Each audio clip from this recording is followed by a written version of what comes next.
जरा सोचिए, क्या एक मामूली सी कांपती हुई सुई में हमारी पूरी दुनिया को रोशन करने का राज छिपा हो सकता है। आज हम एक ऐसी ही वैज्ञानिक जासूसी कहानी में उतर रहे हैं जिसने एक बहुत ही बुनियादी सवाल का जवाब दिया और इतिहास को हमेशा के लिए बदल दिया। ये कहानी इस बात का पक्का सबूत है कि कैसे कभी-कभी सबसे छोटे-छोटे डिटेल्स ही सबसे बड़ी खोजों की वजह बनते हैं। तो इस सफर में हम सबसे पहले उस क्रांतिकारी सवाल को समझेंगे जिसने ये सब कुछ शुरू किया। फिर हम चलेंगे माइकल फैराडे की लैब में और उनके कुछ कमाल के एक्सपेरिमेंट्स को देखेंगे।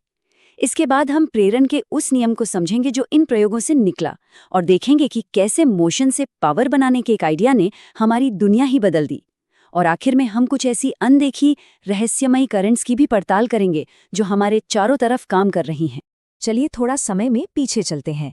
कल्पना कीजिए, ये 19वीं सदी की शुरुआत है। साइंटिफिक कम्युनिटी में एक नई हलचल है।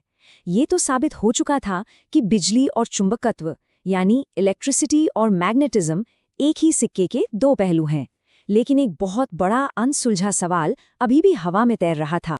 देखिए, उस समय के विज्ञान को एक पहेली की तरह समझिए। इसका एक हिस्सा तो सुलझ चुका था। ये पता था कि बिजली से चुंबकत्व पैदा होता है, जैसे किसी तार में बहता हुआ करंट पास रखी कंपास की सुई को हिला सकता है। लेकिन पहेली का दूसरा हिस्सा गायब था। क्या इसका ठीक उल्टा भी सच हो सकता है? क्या एक चुंबक बिना किसी बैटरी के एक तार में करंट पैदा कर सकता है? यही वो महान रहस्य था जिसे सुलझाना बाकी था। और इस रहस्य को सुलझाने की दौड़ कह सकते हैं कि शुरू हो चुकी थी।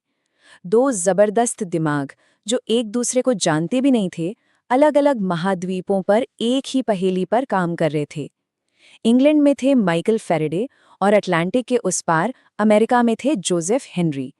दोनों ही इस एक सवाल का जवाब ढूंढने के लिए जुनूनी थे। अब कहानी उस मोड़ पर आती है जहां असली एक्शन होता है, यानी कि लैब के अंदर। यहीं पर माइकल फैराडे ने बहुत ही सरल उपकरणों के साथ एक्सपेरिमेंट्स की एक सीरीज शुरू की ताकि प्रकृति के इन रहस्यों से पर्दा उठाया जा सके। और जैसा कि हम देखेंगे, यहाँ हर छोटा डिटेल बहुत ज्यादा मायने रखता था। तो फैराडे को पहला बड़ा सुराग मिला एक बहुत ही सिंपल एक्सपेरिमेंट से। उन्होंने तार की एक कॉइल के पास एक गैल्वेनोमीटर रखा जो करंट मापता है। फिर उन्होंने कॉइल के अंदर एक चुंबक डाला। कुछ नहीं हुआ, लेकिन जैसे ही उन्होंने चुंबक को हिलाना शुरू किया, अरे सुई कांप उठी। मतलब करंट था। जब चुंबक स्थिर था, कुछ नहीं, और जब उन्होंने चुंबक को बाहर निकाला तो सुई दूसरी दिशा में हिली। ये एक यूरेका मोमेंट था। तो ये था वो जरूरी डिटेल। बात सिर्फ चुंबक के होने की नहीं थी, बल्कि कॉइल के मुकाबले उसकी गति की थी। ठहराव से कुछ नहीं होता, सिर्फ और सिर्फ मोशन से ही बिजली पैदा हो रही थी। यही वो छोटा सा ऑब्जर्वेशन था जिसने सब कुछ बदल दिया। लेकिन एक सच्चे जासूस की तरह फैराडे यहीं नहीं रुके। उन्होंने सोचा, अगर एक परमानेंट मैग्नेट काम करता है तो क्या एक इलेक्ट्रोमैग्नेट भी काम करेगा? जवाब था हाँ। और फिर उन्होंने सबसे हैरान करने वाली खोज की। बिना किसी फिजिकल मूवमेंट के सिर्फ एक कॉइल में करंट को चालू या बंद करने से ही पास रखी दूसरी कॉइल में एक पल के लिए करंट पैदा हो जाता था। तब उन्हें समझ आया, असली कुंजी मोशन नहीं बल्कि मैग्नेटिक फील्ड में बदलाव है। तो अब फैराडे के पास सारे सुराग थे। एक हिलता हुआ चुंबक, एक बदलता हुआ इलेक्ट्रोमैग्नेट, ये सब पहेली के टुकड़े थे। अब वो एक ऐसे यूनिवर्सल नियम को बनाने के कगार पर थे जो इन सभी अलग अलग ऑब्जर्वेशंस को एक ही खूबसूरत थ्योरी में पिरो सके। ये इस वैज्ञानिक जासूसी कहानी का क्लाइमैक्स था। इस नियम को पूरी तरह से समझने के लिए हमें एक नए आइडिया को समझना होगा, मैग्नेटिक फ्लक्स। इसे ऐसे सोचिए जैसे बारिश हो रही है और आपने एक बाल्टी रखी है।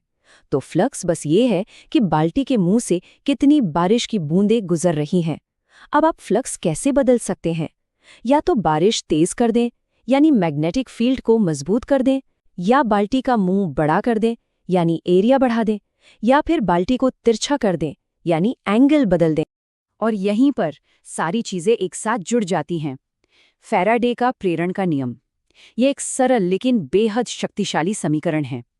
ये बस इतना कहता है कि जो वोल्टेज पैदा होगा, यानी करंट को जो धक्का मिलेगा, वो इस बात पर निर्भर करता है कि मैग्नेटिक फ्लक्स कितनी तेजी से बदल रहा है। चुंबक को तेजी से हिलाएं, ज्यादा वोल्टेज मिलेगा। करंट को तेजी से बदले, ज्यादा वोल्टेज मिलेगा। ये नियम फैराडे के सारे एक्सपेरिमेंट्स को समझा देता है। लेकिन रुकिए, उस समीकरण में एक छोटा सा माइनस साइन भी है। वो कोई गणित की गलती नहीं है, वो एक और महत्वपूर्ण डिटेल है जिसे लेंस का नियम कहते हैं। ये हमें बताता है कि पैदा हुआ करंट हमेशा उस बदलाव का विरोध करता है जिसने उसे पैदा किया है। ये प्रकृति का बैलेंस बनाए रखने का एक अद्भुत तरीका है, जो ये पक्का करता है कि आप यूं ही कहीं से भी एनर्जी नहीं बना सकते। उस समय बहुत से लोग इस खोज की अहमियत को नहीं समझ पा रहे थे। एक कहानी है कि जब फैराडे ने अपनी खोज के बारे में बताया तो किसी ने उनसे पूछा, ये सब तो ठीक है, पर इसका इस्तेमाल क्या है? फैराडे का जवाब शानदार था। एक नवजात शिशु का क्या इस्तेमाल होता है? वो जानते थे कि उन्होंने कुछ बहुत ही मौलिक, कुछ ऐसा खोजा है जो बड़ा होकर दुनिया को बदल देगा। तो चलिए अब देखते हैं कि ये नवजात शिशु कैसे बड़ा हुआ और उसने हमारी दुनिया को पार कैसे दी। अब हम शुद्ध थ्योरी से हटकर इसके सबसे बड़े और सबसे असरदार एप्लीकेशन की ओर बढ़ रहे हैं, यानी बड़े पैमाने पर बिजली बनाना। फैराडे के नियम का एक सीधा नतीजा है जिसे हम मोशनल ईएमएफ कहते हैं। आसान शब्दों में इसका मतलब है कि अगर आप एक मैग्नेटिक फील्ड के बीच से एक तार को गुजारते हैं तो आप उस तार में एक वोल्टेज पैदा करते हैं, बस इतना ही। और ये सिंपल सा आइडिया ही दुनिया के हर इलेक्ट्रिक जनरेटर का दिल है। और ये हमें ले आता है एसी जनरेटर के एक सरल लेकिन शानदार डिजाइन पर। बस एक मैग्नेटिक फील्ड के अंदर तार के एक लूप की कल्पना करें। अब उस लूप को घुमाएं, चाहे पानी से, भाप से या हवा से। जैसे जैसे वो घूमता है, उस लूप से गुजरने वाला मैग्नेटिक फ्लक्स लगातार बदलता रहता है। और फैराडे का नियम हमें क्या बताता है? एक बदलता हुआ फ्लक्स एक करंट पैदा करता है। और इस लगातार घूमने का नतीजा है एक खूबसूरत स्मूथ साइन वेव। यही है ऑल्टरनेटिंग करंट या एसी। वही बिजली जो हमारे घरों को रोशन करती है, हमारे कंप्यूटर चलाती है और हमारे शहरों को पावर देती है। हर बार जब कोई लाइट का स्विच ऑन करता है तो वो कहीं दूर एक घूमते हुए जनरेटर से जुड़ जाता है, जो फैराडे के सिद्धांत पर काम कर रहा है। लेकिन कहानी यहीं खत्म नहीं होती। प्रेरण का एक और दिलचस्प, लगभग भूतिया सा नतीजा है जिसे अक्सर नजरअंदाज कर दिया जाता है, एडी करंट्स। इन्हें बिजली के छोटे छोटे भंवरों के रूप में सोचिए, जो ठोस धातुओं के अंदर तब बनते हैं जब वो बदलते मैग्नेटिक फील्ड के संपर्क में आते हैं। इसे एक्शन में देखने का एक शानदार तरीका है। अगर आप एक ठोस तांबे की प्लेट को एक शक्तिशाली चुंबक के बीच से झुलाते हैं तो वो अचानक रुक जाती है, मानो वो शहद से गुजर रही हो। ऐसा इसलिए है क्योंकि झूलती हुई प्लेट में एडी करंट्स पैदा होते हैं और लेंस के नियम के अनुसार वो मोशन का विरोध करते हैं, जिससे एक जबरदस्त ब्रेकिंग फोर्स पैदा होता है। लेकिन अगर आप प्लेट में खांचे काट दें तो आप इन भंवरों के रास्ते को तोड़ देते हैं और प्लेट आराम से झूलती है।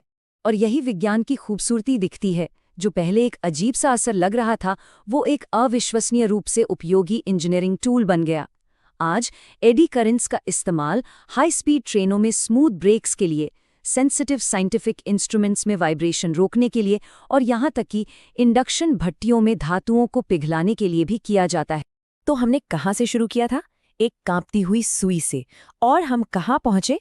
एक ऐसे यूनिवर्सल प्रिंसिपल पर जिसने जनरेटर, पावर ग्रिड और हमारी पूरी तकनीकी सभ्यता की नींव रखी। ये एक अद्भुत सफर है जो एक छोटे से ऑब्जर्वेशन से शुरू हुआ और ये हमें इस अंतिम और हैरान कर देने वाले विचार के साथ छोड़ जाता है। क्या ये वाकई संभव है कि विज्ञान में एक छोटी सी जिज्ञासा, एक सुई का मामूली सा हिलना, अपने अंदर हमारी पूरी मॉडर्न, डिजिटल और रोशन दुनिया का ब्लूप्रिंट छिपाए हुए हो? फैराडे की खोज हमें दिखाती है कि जवाब एक शानदार, जबरदस्त। दोस्तों ये वीडियो आप लोग को कैसा लगा ये कमेंट बॉक्स में ज़रूर बताएं। आप लोग कमेंट बॉक्स में नहीं बताते हैं तो हमको पता नहीं चल पाता है कि आप लोग को वीडियो अच्छा समझ में आया कि नहीं आया, और डिटेल एक्सप्लेन करना है कि इतना पे ठीक है। कमेंट बॉक्स में ज़रूर बताएं। और इस पे हम साइंस के तीनों सब्जेक्ट का डेली ला रहे हैं। हम केमिस्ट्री, फिजिक्स, बायो सिलेबस बड़ा है इसलिए एक बार में ज़्यादा वीडियो नहीं आ पा रहा है। डेली हम लोग 3-4 वीडियो अपलोड कर दे रहे हैं। और रहा बात हिंदी इंग्लिश का, तो हिंदी इंग्लिश का मेरा जो सेकंड चैनल है 12th क्लास आर्ट्स वाला, तो उस पे आ रहा है। उसको हम होम पेज में लिंक कर दिए हैं, आप वहाँ से देख लीजिएगा, ठीक है। और वहाँ से हिंदी इंग्लिश तैयार कर लीजिए लोग। और साइंस हम इस पे करा दे रहे हैं, अगर टाइम मिलेगा तो मैथ भी इसी पे कराएंगे। आप लोग कमेंट बॉक्स में ज़रूर बताइए। लोग कमेंट बॉक्स में बताने से हमको पता चलता है कि आप लोग का कैसा रिस्पॉन्स आ रहा है, वीडियो में और इम्प्रूवमेंट क्या क्या करना है, किस किस टाइप का आप लोगों को कंटेंट चाहिए, हमको बढ़िया से डिटेल में बताइए लो। हर एपिसोड हर क्लास देखने के बाद कमेंट बॉक्स में कुछ ना कुछ कमेंट कीजिए लो, ठीक है? और अपने दोस्तों को भी शेयर कीजिए लो ताकि उन लोग को भी हेल्प मिले। और हमारा भी थोड़ा-सा सब्सक्राइब करते रहिए लो, लाइक वाइक कर दीजिए लो ताकि हमारा भी थोड़ा-सा मोटिवेशन बना रहे।